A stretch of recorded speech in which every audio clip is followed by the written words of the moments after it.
Hello बच्चों, class 11th physics में आज हम लोग भौतिक विज्ञान की अन्य शाखाओं से संबंध को देखेंगे। पिछली क्लास में हम लोग भौतिकी की शाखाएं चिरसम्मत, आधुनिक, इन सब का अध्ययन किए थे। अब हम लोग आज जो भौतिक हम लोग का विज्ञान है उनकी अन्य शाखाओं जैसे भौतिक का गणित के साथ, भौतिकी का रसायन के साथ और जीव विज्ञान जो अन्य सब्जेक्ट हैं उन सभी के साथ उनकी क्या संबंध है, दोनों में क्या चीज़ है, उस सब चीज़ को हम लोग देखेंगे। चलो तो ठीक है, हम लोग पहला पॉइंट देखते हैं। पहला पॉइंट हम लोग का है गणित और भौतिकी। हम लोगों का जो भौतिकी है उसका गणित के साथ, गणित में उसका कैसे उपयोग किया जाता है और उससे क्या संबंध है, इन सब चीज़ को हम लोग देखेंगे। तो चलो हम लोग इसमें देखते हैं कि हम लोग का जो भौतिकी, ठीक है, भौतिकी एक यथार्थ विज्ञान है जो प्रयोग और मापन पर आधारित है। हम लोग का जो भौतिकी है वो प्रयोग और मापन पर आधारित है बोल रहा है। अतः भौतिकी के नियमों या सिद्धांतों को समझने के लिए गणित का ज्ञान होना आवश्यक है।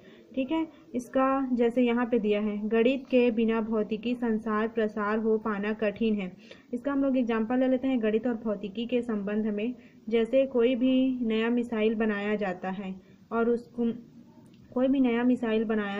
तो उसमें अलग अलग पार्ट लगाए जाते हैं। तो उन सब चीज़ को क्या बोलते हैं, भौतिकी के द्वारा तो करेंगे, लेकिन उसमें मैथ्स का यूज किया जाता है कि इतना इंच पे वह पार्ट लगेगा और इतना पे वह। कोई भी नया मिसाइल को छोड़ा भी जाता है तो उसका टाइमिंग देखा जाता है कि इतना टाइम में उसको छोड़ना है, इतना टाइम में उसको ये करना है। तो उसमें उन सब चीज़ में गणित का उपयोग किया जाता है। ठीक है, कोई भी पार्ट है तो उसकी हम लोग लंबाई देखेंगे कि ये कोई भी मशीन बना रहे हैं तो उसका ये वाला पार्ट है, जैसे कोई भी पार्ट है तो उसका 3 मीटर पे लगेगा तो उसको उतना में ही जाके लगाएंगे। तो उसमें हम लोग का भौतिकी और गणित में संबंध को व्यक्त करता है। ठीक है, इसमें क्या बोला है कि एक व्यक्ति जो अधिक गणित जानता है दिए गए समय में भौतिकी के अधिक से अधिक सिद्धांतों को समझ सकता है। मतलब जो व्यक्ति गणित को अच्छे से जानता है वह भौतिकी को जल्दी ही समझ जाता है और जल्दी ही उसको जान जाता है बोल रहे हैं। तो ये हम लोग का हो गया कि गणित और भौतिक में क्या संबंध है, मतलब दोनों एक दूसरे से कितने संबंधित हैं। ठीक है, अब इसके बाद हम लोग अगला देखेंगे रसायन विज्ञान और भौतिकी। ठीक है, जो हम लोग का रसायन विज्ञान हम लोग केमिस्ट्री पढ़ते हैं उसके साथ जो हम लोग का भौतिकी है उसमें क्या संबंध है उसको देखते हैं। ठीक है, तो इसमें हम लोग का दिया गया है रसायन विज्ञान में भौतिकी के नियमों और तकनीकों का उपयोग बहुतायत रूप से किया जाता है। जो हम लोग का रसायन विज्ञान है उसमें भौतिकी का उपयोग किया जाता है बोला गया है। इसमें पहला एग्जाम्पल क्या बोल रहा है हम लोग का, परमाणु संरचना की खोज भौतिक वैज्ञानिकों ने की। परमाणु संरचना के अध्ययन से आवर्त सारणी में तत्वों की व्यवस्था, संयोजकता की प्रकृति एवं रासायनिक बंध को सही ढंग से समझा जा सकता है। मतलब इसमें हम लोग का रसायन और भौतिकी में संबंध बता रहे हैं। तो जो हम लोग का क्या बोलते हैं परमाणु संरचना है उसकी खोज किसने की, भौतिक वैज्ञानिकों ने की। और उसका उपयोग हम लोग किस में करते हैं, रसायन में। जो हम लोग आवर्त सारणी पढ़ते हैं ना तो उसमें बहुत सारे तत्व रहते हैं, तो कौन सा तत्व कौन से स्थान पर स्थित रहेगा, इसके लिए हम क्या चीज़ का यूज करते हैं, परमाणु संरचना। और परमाणु संरचना की खोज भौतिक वैज्ञानिकों ने की है। इसका मतलब है कि हम लोग का रसायन विज्ञान और भौतिक विज्ञान एक दूसरे से संबंधित हैं। ठीक है, और इसमें फिर क्या बोलते हैं, दूसरा एग्जाम्पल भी दिया है, एक्स किरणों एवं न्यूट्रॉनों का विवर्तन तथा चुंबकीय अनुनाद भौतिकी की देन है। इन विधियों के अनुप्रयोग से जटिल रासायनिक संरचनाओं जैसे न्यूक्लिक अम्ल की संरचना आदि को आसानी से समझा जा सकता है। मतलब हम लोग का जो केमिस्ट्री पढ़ते हैं तो उसमें बहुत थोड़ा कठिन वाला संरचना आता है, तो उन सब चीज़ को समझने के लिए एक्स किरणों एवं न्यूट्रॉनों का विवर्तन, ये अनुनाद, इन सब का यूज किया जाता है। तो ये सब चीज़ किससे संबंधित है, भौतिकी। तो इसमें रसायन और भौतिकी दोनों से संबंध आ गया। फिर उसके बाद क्या बोलते हैं, इसमें तीसरा पॉइंट क्या बताया है, रेडियो एक्टिवता भौतिकी की देन है। इसका अध्ययन कर पदार्थ की अति सूक्ष्म मात्राओं का भी पता लगाया जा सकता है। मतलब हम लोग का जो रेडियो एक्टिवता है वह भौतिकी के देन है और इसकी सहायता से हम लोग क्या करते हैं, सूक्ष्म मात्रा मतलब पदार्थ की सूक्ष्म मात्राओं का भी पता लगा सकते हैं। तो ये हम लोग का इस प्रकार भौतिक और रसायन एक दूसरे से संबंधित हैं। ठीक, ये वाला हम लोग का पॉइंट कंप्लीट हुआ। फिर उसके बाद तीसरा हम लोग का जो जीव विज्ञान पढ़ते हैं उसमें आप लोग जो बायो पढ़ते हैं उसके साथ जो हम लोग का भौतिकी है उसका संबंध देखते हैं। ठीक है, तो जीव विज्ञान है वो भौतिकी से कैसे संबंधित है। जीव विज्ञान में भी भौतिकी के नियमों और उसकी तकनीकों का उपयोग किया जाता है। इसका मतलब जीव विज्ञान में भी भौतिक के जो नए नए तकनीक हैं उन सब का उपयोग किया जाता है, और किस रूप में किया जाता है उसको हम लोग देखते हैं। देखो, इसमें जीव विज्ञान और भौतिकी एक दूसरे के कैसे रूप में इसमें उपयोग किया जाता है। इसमें बोला है जीव विज्ञान में प्रयुक्त होने वाले सूक्ष्मदर्शी भौतिकी की देन है। जीव विज्ञान में जो हम लोग सूक्ष्मदर्शी का उपयोग करते हैं ना, छोटे छोटे वस्तुओं को, छोटे छोटे जो रहते हैं उनको देखने के लिए, वो किसकी देन है, भौतिकी की देन है। इलेक्ट्रॉन सूक्ष्मदर्शी जो प्रकाशीय सूक्ष्मदर्शी से लाख गुना शक्तिशाली है की सहायता से कोशिका की संरचना को आसानी से समझा जा सकता है। मतलब जीव विज्ञान में हम लोग जिस सूक्ष्मदर्शी का उपयोग करते हैं वह हम लोग की भौतिकी की देन है। इससे स्पष्ट होता है कि हम लोग का जो जीव विज्ञान है वह भौतिकी से संबंधित है। इसका हम लोग एक एग्जाम्पल और देखते हैं। एक्स किरणों की सहायता से शरीर के किसी स्थान पर टूटी हुई हड्डी अथवा शरीर में किसी स्थान पर गोली, सुई आदि का पता लगाया जाता है। इसके अतिरिक्त एक्स किरणें का उपयोग कैंसर जैसे भयंकर रोग के उपचार में भी किया जाता है। ठीक है, जो हम लोग का एक्स किरणें हैं वो भौतिकी की देन है, लेकिन उसका उपयोग जीव विज्ञान में हम लोग के शरीर में जो टूटी हुई हड्डियां रहती है, कैंसर, सुई, गोली जो भी लगा रहता है उसको पता करने या देखने के लिए उसका उपयोग किया जाता है। तो इस प्रकार हम लोग की भौतिकी जीव विज्ञान से संबंधित होती है। ठीक है, और एक दो और एग्जाम्पल दिया हुआ है, उसको तुम लोग देखते जाना, मैं एक दो एग्जाम्पल समझाते जा रही हूँ। अब इसके बाद हम लोग का क्या है, खगोल विज्ञान और भौतिकी। ठीक है, अब हम लोग तो 3 देख लिए, गणित का भौतिकी के साथ, फिर रसायन का भौतिकी के साथ, जीव विज्ञान का भौतिकी के साथ, फिर इसके बाद क्या है हम लोगों का ये खगोल विज्ञान और भौतिकी। खगोल विज्ञान के अंतर्गत भी भौतिकी के नियमों एवं तकनीकों का उपयोग किया जाता है। ठीक है, तो इसमें एग्जाम्पल नंबर फर्स्ट क्या दिया है, भौतिकी के नियमों द्वारा खगोलीय पिंडों की गति का अध्ययन किया जाता है। मतलब हम लोग के खगोल विज्ञान में जो खगोलीय पिंड रहते हैं उसको भौतिकी के नियम के द्वारा उसका अध्ययन किया जाता है। तो इससे स्पष्ट होता है कि हम लोग का जो भौतिकी विज्ञान है वह खगोलीय विज्ञान से संबंधित होता है, क्योंकि हम लोग का जो खगोलीय पिंड है वो खगोल विज्ञान के अंतर्गत आते हैं, और जो भौतिकी है तो भौतिकी के नियमों का उपयोग करके उस खगोलीय पिंडों का अध्ययन किया जाता है। तो हम लोग का खगोल विज्ञान भौतिकी विज्ञान से संबंधित होता है। और एग्जाम्पल है उसको देखना आप लोग। हम लोग देखें उसमें तो हम लोग का भौतिकी विज्ञान का जो अन्य शाखाएं हैं, जैसे हम लोग का रसायन, गणित और जीव विज्ञान, खगोल विज्ञान, इससे संबंध देख लिए। अब हम लोग देखते हैं भौतिकी का समाज से संबंध। ठीक है, तो समाज से संबंध कैसे है इसको देखो। भौतिकी ने मनुष्यों की जीवन पद्धति एवं विचारधारा में क्रांतिकारी परिवर्तन ला दिया है। शिक्षा, कृषि, उद्योग, चिकित्सा क्षेत्र में भौतिकी के अविस्मरणीय योगदान दिया है। देखो, इसको एग्जाम्पल के द्वारा हम लोग समझते हैं। रेडियो एवं टेलीविज़न की सहायता से दुनिया के किसी भी कोने में होने वाले क्रियाकलापों को उसी क्षण सुना या देखा जा सकता है। मतलब अभी कोई भी, जैसे हम लोग देखे हैं न्यूज में भी कोई भी घटना घटती है तो उसका तुरंत हम लोग घर बैठे लाइव देख सकते हैं।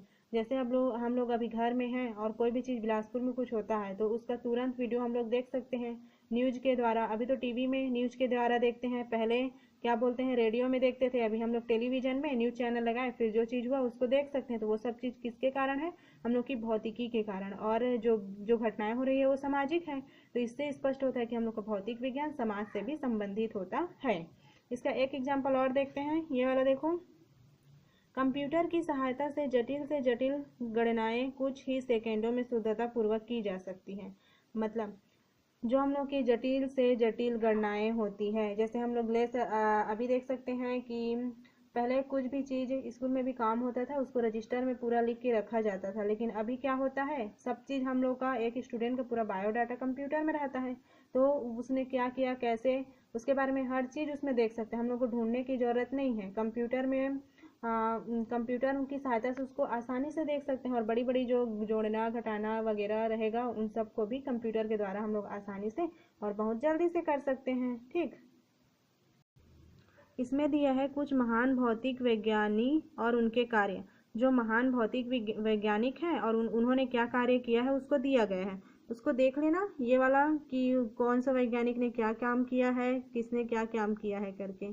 ठीक है, ये हो गया। फिर इसके बाद और है ये। अब इसके बाद हम लोग देखते हैं प्रकृति में बल। इसी फर्स्ट चैप्टर का हम लोग का जो इंट्रोडक्शन है ना, उसी में प्रकृति में बल को देखते हैं।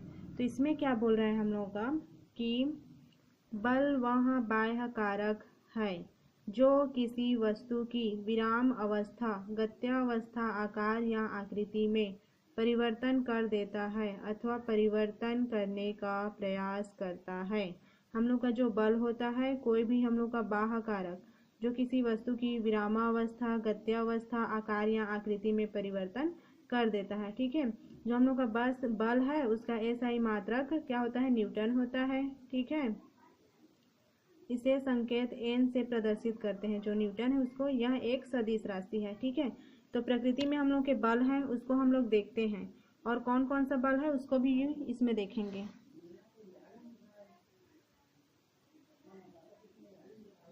देखो, इसमें हम लोग को प्रकृति में 4 प्रकार के मूल बल कार्यरत हैं। तो पहला क्या है हम लोग का, गुरुत्वीय बल, दूसरा विद्युत चुंबकीय बल, तीसरा प्रबल नाभिकीय बल, और चौथा क्षीण नाभिकीय बल। ठीक है, तो इसमें से हम लोग पहला देखते हैं। पहला बल हम लोग का क्या बोल रहा है इसमें, गुरुत्वीय बल। ठीक है, ग्रेविटेशनल फोर्स, उसको हम लोग देखते हैं। प्रकृति में विभिन्न पिंडों के बीच कार्य करने वाले बल को गुरुत्वीय बल कहते हैं। गुरुत्वीय बल किसे कहते हैं, प्रकृति में विभिन्न पिंडों के बीच कार्य करने वाले बल को गुरुत्वीय बल कहते हैं। इसमें देखो, किन्हीं 2 पिंडों के बीच कार्य करने वाला गुरुत्वीय बल उनके द्रव्यमानों के गुणनफल के अनुक्रमानुपाती और उनके बीच की दूरी के वर्ग के व्युत्क्रमानुपाती होती है। पहले गुरुत्वीय बल क्या है उसको समझते हैं। हम लोग का जो गुरुत्वीय बल है, जो विभिन्न पिंड रहेंगे, जैसे 2 पिंड है तो उनके बीच कार्य करने वाला जो बल रहेगा उसको हम लोग क्या बोलते हैं, गुरुत्वीय बल। और जो हम लोग का गुरुत्वीय बल है वो क्या बोला यहाँ पे, किन्हीं 2 पिंडों के बीच कार्य करने वाला गुरुत्वीय बल उनके द्रव्यमानों के गुणनफल के अनुक्रमानुपाती और उनके बीच की दूरी के वर्ग के व्युत्क्रमानुपाती होती है। मतलब हम लोग का द्रव्यमान होगा m1 और m2।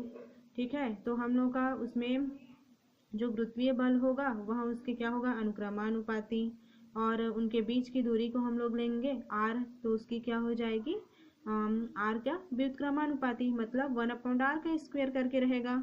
और जो हम लोग का गुरुत्वीय बल है उसका कारण क्या है उसको देखते हैं हम लोग।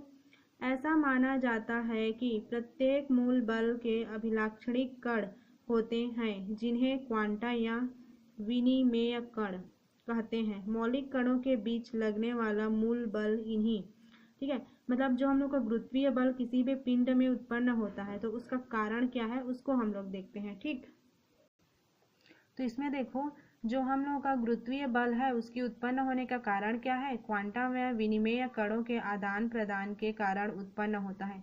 मतलब दो ठो पिंड रहेंगे तो उनके बीच में जो बल लगेगा उसको हम लोग गुरुत्वीय बल बोलते हैं। तो उसमें लगने वाला बल, गुरुत्वीय बल का कारण यह है कि उसमें जो क्वांटा या विनिमेय जो कण होते हैं उनका एक पिंड से दूसरे पिंड में आदान प्रदान होता है ना, तो उस आदान प्रदान होने के कारण हम लोग का गुरुत्वीय बल उत्पन्न होता है। तो गुरुत्वीय बल उत्पन्न होने का कारण क्वांटा या विनिमेय कण का आदान प्रदान होता है।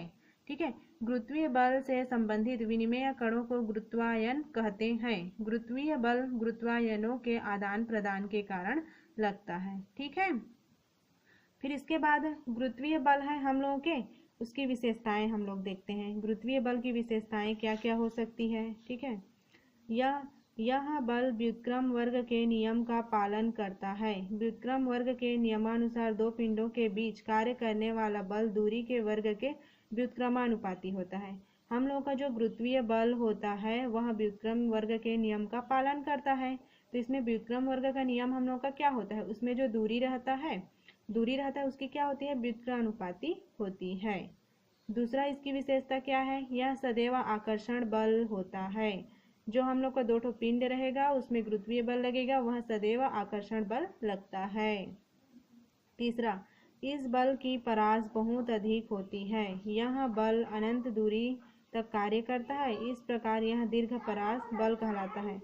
जो हम लोग का 2 ठो पिंड रहेगा तो उनके बीच की परास क्या होगी, बहुत अधिक होगी। फिर इसके बाद चौथा विशेषता क्या लिखा है इसमें, यह केंद्रीय बल होता है, अर्थात 2 पिंडों को मिलाने वाली रेखा के अनुदिश कार्य करता है। केंद्रीय बल होता है मतलब केंद्र के अंदर की ओर लगने वाला बल। उसके बाद छठवां है हम लोग का क्या है, यह बल संरक्षी बल होता है। यह बल संरक्षी बल होता है। संरक्षी का मतलब हम लोग का संरक्षी बल उसको बोलेंगे जैसे घर में ही हाथा घेरा रहता है, जो भी चीज, जैसे हम लोग को जंगल में जाएंगे तो जंगल में जानवरों को उसमें जंगल में जाएंगे तो उसमें जानवरों को जाली के अंदर रखा जाता है और हम लोग बाहर से घूम घूम कर देखते रहते हैं। तो जो जानवर रहते हैं उनके लिए जो जाली लगा रहता है उसको उनका संरक्षी क्षेत्र बोला जाता है और उसमें जो बल लगता है उसको संरक्षी बल, और वहां पे हम लोग असंरक्षित रहते हैं। उसके बाद इसका एग्जाम्पल देखते हैं गुरुत्वीय बल का। एग्जाम्पल क्या बोला है, पहला एग्जाम्पल देखते हैं, गुरुत्वीय बल के कारण ही विभिन्न ग्रह सूर्य के चारों ओर परिक्रमा करते हैं। गुरुत्वीय बल के कारण ही जो ग्रह हैं वो सूर्य के चारों ओर परिक्रमा कर सकते हैं। दूसरा एग्जाम्पल क्या बोल रहा है, गुरुत्वीय बल के कारण तारों का जन्म एवं गैलेक्सी का निर्माण हुआ है। ठीक है। फिर तीसरा, गुरुत्वीय बल के कारण ही किसी ग्रह पर वायुमंडल का अस्तित्व रहता है। चौथा है, गुरुत्वीय बल के कारण ही कृत्रिम उपग्रह पृथ्वी की परिक्रमा करते हैं। ठीक है। कृत्रिम उपग्रह किसे कहते हैं, जिसको मनुष्यों के द्वारा बनाया गया है उसको हम लोग क्या बोलते हैं, कृत्रिम उपग्रह। ठीक है। तो जो कृत्रिम उपग्रह है वो पृथ्वी की परिक्रमा करते हैं, तो किसके कारण हो सकता है, ये गुरुत्वीय बल का। ठीक। आज की क्लास में इतना ही रखते हैं। धन्यवाद।